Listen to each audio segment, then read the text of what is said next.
Well, welcome to episode 110 of 10 Minute Record Reviews. This time I'm going to talk about Peter Tosh's 1976 debut on CBS Records, Legalize It, with the famous cover with Peter crouching in a field of ganja in his home parish of Westmoreland in Jamaica, and a cover which caused Columbia executives no little heartache, but to their credit, they actually proceeded with it. And a reminder, if you like what I'm doing, please subscribe. Really makes my day when I see those notifications come in. Despite the album's title, it's only partly concerned with drug laws. It is much more concerned in general with themes that would occupy Tosh throughout his solo recording career: oppression, human rights, racial discrimination, and the struggle to survive in a system which was stacked against common people.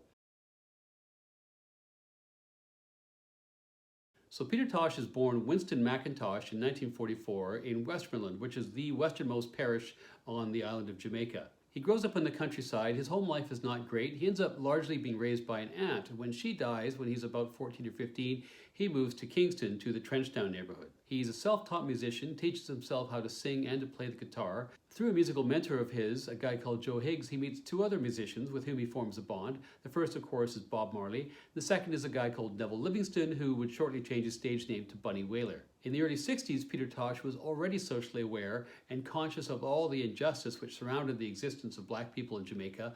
He decided to dispense with his English name and shortened his last name to Tosh and took the name Peter instead of his given name of Winston. Already being a fairly proficient musician, he mentors both Bob and Bunny as they develop their own musicianship. The three of them begin to busk on street corners in Kingston and eventually adopt the name the Wailing Wailers. As a group, they had some initial success in 63 and 64 playing ska.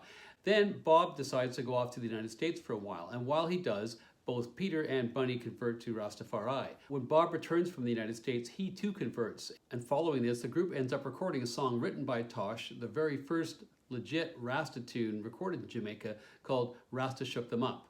In 1967, they meet the Jamaican singer Johnny Nash, who would later go on to global fame as the singer of I Can See Clearly Now. His manager, Danny Sims, had a record label called JAD Records, and in 1967, he signs the Wailers.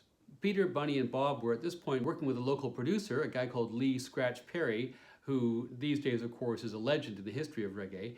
And the Wailers form a key part of a loose collective of artists around Perry who in 67, 68, and 69 are basically experimenting in the studio with Perry's encouragement. And out of all this emerges the music we now know as reggae, with its very distinctive beat, heavy accent on the bottom end, and the use of staccato guitar figures, which are so characteristic of reggae songs. The Wailers record some good music in this period, some of which makes its way onto an album, other examples of which can be found in various compilations typically issued under Lee Perry's name. But there's no commercial breakthrough until 1972, when Danny Sims takes the contract that the Wailers had with JAD Records and transfers it to Chris Blackwell's Island Records. Blackwell sees the enormous potential that the band has for an international breakthrough, and in 1973, the Wailers released two albums, their debut Catch a Fire, followed up pretty quickly by Burnin'.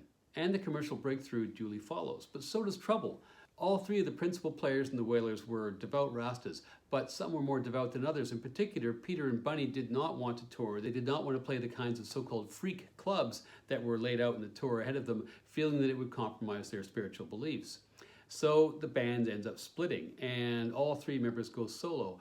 Bob, who had always had the backing of Chris Blackwell, keeps the name Wailers and sticks it on his backup band to become known as Bob Marley and the Wailers, which, as others have pointed out, was a real slap in the face both to Peter and Bunny. There's lots of other things that have been said around this split. Not all of it can be substantiated. What is clear that there was a lot of bad feeling, and it's also clear that Bob had his career fast-tracked by Island, whereas Peter and Bunny effectively had to go their own way independently, and neither of them got a solo album out until a couple of years later in 1976. Probably unfair to pin too much of this on Bob Marley. After all, Tosh was a fairly spiky personality, and it's also true that Bob gave Peter a fair amount of support when it actually came time to record this particular album, Legalize It. Tosh, it has to be said, would not suffer fools gladly, and also was not about to put up with anything that resembled or even smelled slightly of exploitation.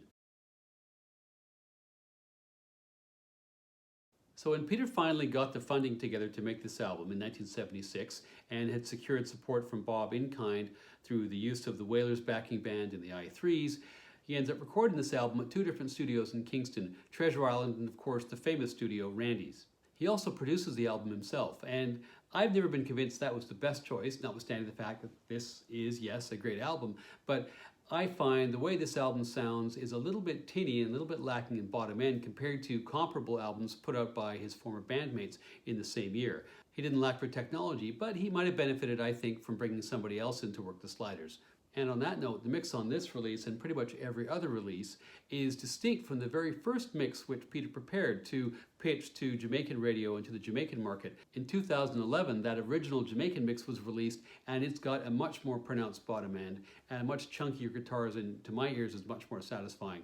So in terms of personnel, if you're familiar at all with roots reggae from the 1970s, there are a lot of the usual suspects here. Peter is singing and playing guitar. Bunny Wailer comes in, his old bandmate, on background vocals.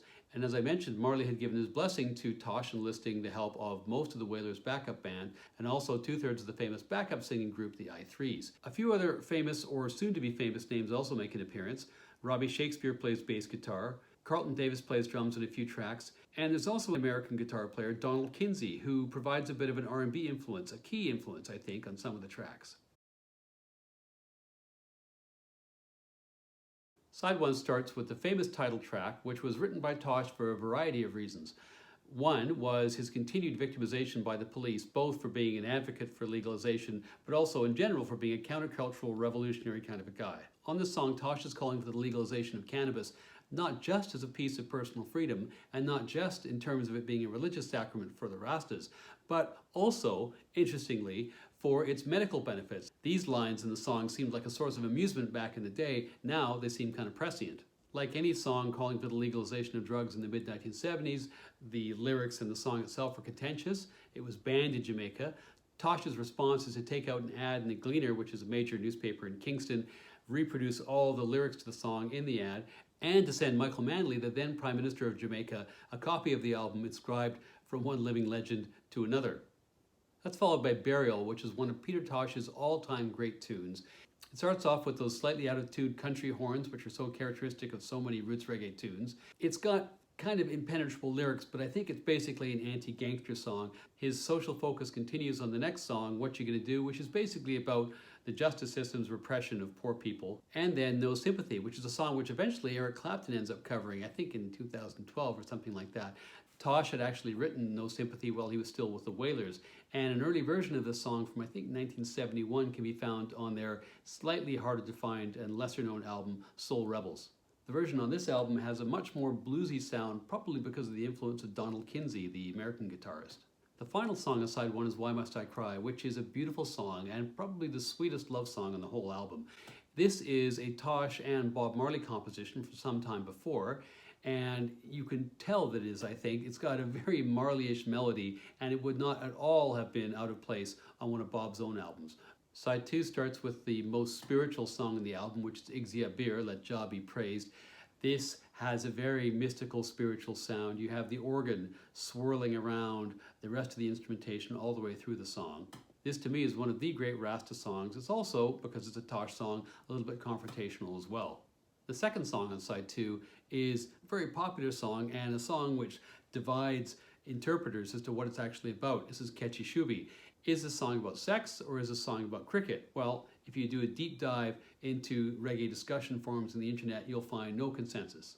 The second last song on the album is Till Your Well Runs Dry, about rejecting a lover who wants a second chance. If the beginning of this song sounds like anything, it sounds like the start to a soul single off the Stax label from the late 60s. That great line about you never miss your water until your well runs dry, and then the song gets into a really wicked reggae groove, one of the best grooves in the whole record. And that takes us to the final song in the album, which is Brand New Secondhand Love. This has Peter as a narrator in kind of his more prudish, finger-wagging, Rasta pose, admonishing a woman for being promiscuous. If anything, this song has sort of a sound of those Studio One recordings under Lee Perry in the 1960s. It's a very classic sounding, early sounding reggae track. What to say about Legalize It overall? This is a really interesting album. At the time, funnily enough, it was seen as an attempt at being a crossover album. In other words, that somehow Tosh was kind of abandoning his Jamaican roots and reaching out to the American market. Perhaps because some people thought the cover was kind of exploitative and pandering and trying to reach out to the counterculture in the United States or something like that. But viewed from today, I find this album completely legit and totally uncompromising, just like its maker. It's highly spiritual, with Rasta faith running all the way through the album. It is very specifically concerned with social circumstances and unfairness and injustices in the Jamaican context. And it's also extremely brave, as I mentioned earlier, given the violent political climate in Jamaica at the time. In fact, it's not too long after this album, a year or so later, when Tosh himself is violently beaten by police after making a public address to a concert crowd at the One Love Peace concert in Kingston. This album is full of biting, beautiful, uplifting, and daring music, kind of in equal measure. And I think you have to say it's one of the great reggae albums. For me, I have to nudge this album down a little bit just because of the production values, which I never fail to notice when I listen to the album. But even so, this album for me is 4.5 out of 5 stars.